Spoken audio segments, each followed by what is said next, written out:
এ মাসেই ভারত সফরে যাচ্ছে বাংলাদেশ দল। সেখানে নাজমুল হোসেনরা খেলবেন 2 টেস্ট ও 3 টি-20 ম্যাচের 2টি সিরিজ। 19 সেপ্টেম্বর চেন্নাই ম্যাচ দিয়ে শুরু টেস্ট সিরিজের দ্বিতীয় ও শেষ টেস্টটি হওয়ার কথা কানপুরের গ্রিন পার্ক স্টেডিয়ামে।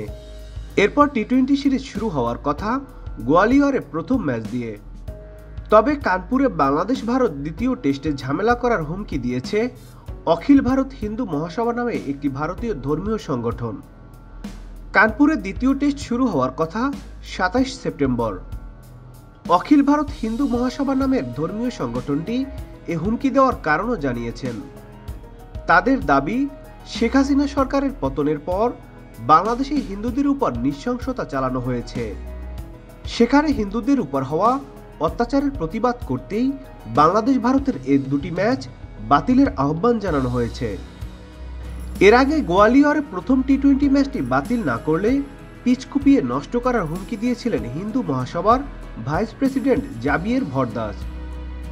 6 অক্টোবর হওয়ার কথা সিরিজের প্রথম টি-20।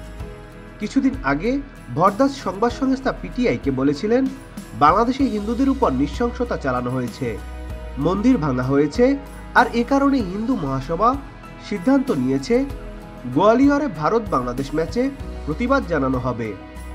সেই হুমকিতে বিসিসিআই খুব একটা কান না দেওয়ার কারণেই কানপুর টেস্ট নিয়ে নতুন করে হুমকি দিয়েছে দলটি। স্থানীয় গোয়েন্দা সংস্থা নতুন হুমকির বিষয়টি বিসিসিআইকে অবহিত করেছে। ভারতের সংবাদ মাধ্যম মাইকেলের সূত্র জানিয়েছে, বিসিসিআই এ নিয়ে উত্তরপ্রদেশের মুখ্যমন্ত্রী যোগী আদিত্যনাথের সাথে কথা বলবে। এমনকি তারা দ্বিতীয় টেস্টের ভেন্যু ইন্দোরে সরিয়ে নেওয়ার কথা ভাবছেন বলেও মাইকেল খবর দিয়েছেন। Nadeem Hasan, channel I. 250-টিরও বেশি ডিজাইন অপশন নিয়ে ওয়ালটন স্মার্ট ফ্রিজ, বোঝে আপনার প্রয়োজন।